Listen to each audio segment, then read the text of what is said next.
आकाचा आका सुद्धा नंबर लागू शकतो। यांचे लफडे माणसं मारायचे तर आहेतच।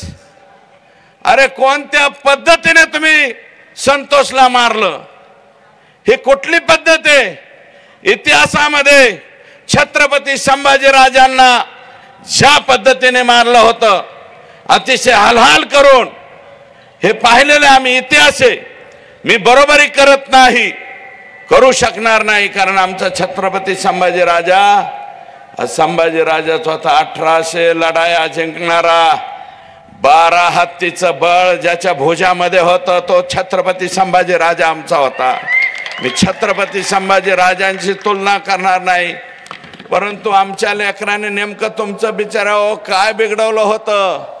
अरे इथं 10वीला लेकरू आहे, एवढे लेकर आहे त्याचे, तुमचं काय बिघडवलं होतं? फक्त एका दलित समाजाच्या पोराची बाजू घ्यायला गेला होता, बाजू घ्यायला गेला म्हणून मारता।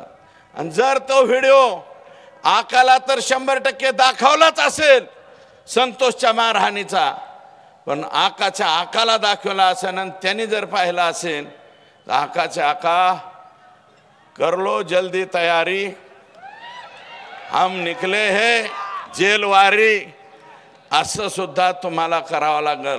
पण आज मी त्या बाबतीत बोलत नाही। आणि ते म्हणतायत 100 चूहे खा के बिल्ली हज को चली म्हणतात ना, तसा काहीसा प्रकार काल परवा हे आकाचे आका आले, म्हणले जे जे दोषी असतील त्यांना फाशी द्या। पण आधी नीट वागायचं कोणी सांगायचं होतं? आणि अजित दादा क्या हुआ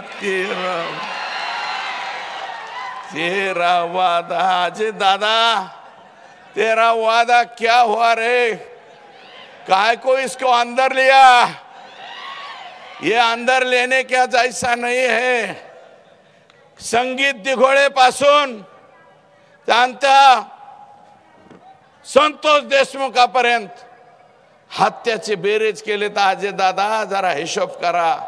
आणि या हत्या कोणी घडवून आल्या, त्याच्या मागचा मास्टर माइंड कोण, कोणी हे उद्योग केलेत, हे जर तुम्हाला माहित नसलं तर परभणीला माणसं पाठवा, बारामतीचे माणसं पाठवा, बारामतीचे माणसं परळीत पाठवा, आमच्या इतर लोकांना सगळ्यांना बर का, एका समाजापुरतं नाही, इतर सगळ्या समाजाला काय वागणूक आहे, तिथं काय वागणूक मिळते 18 पगड जातीला? जीव मुठी धरून बसताय। 200 500 कुटुंब शहर सोडून चालले, काही गंगाखेडात पण आले असते। गंगाखेडचे आमचे भाऊजी का नाही